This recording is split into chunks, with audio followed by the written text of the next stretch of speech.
Long before Tutankhamun, Egypt was ruled by a pharaoh who rewrote religion and paid the price. His name was Akhenaten, and in 1350 BCE, he did the unthinkable. He abolished Egypt's ancient gods and declared Aten, the sun disk, the only deity. He closed temples, erased idols, and built a new capital city in the desert, Amarna, devoted entirely to his sun god. The priests were furious, the people confused. His queen, a stunning woman named Nefertiti, who stood by his side as he tried to force monotheism onto a polytheistic empire. But after his death, the old gods came roaring back. Temples were rebuilt. His name and face were chiseled off monuments. His city was abandoned.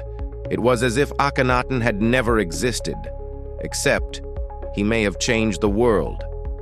Some believe his radical faith influenced future monotheistic religions.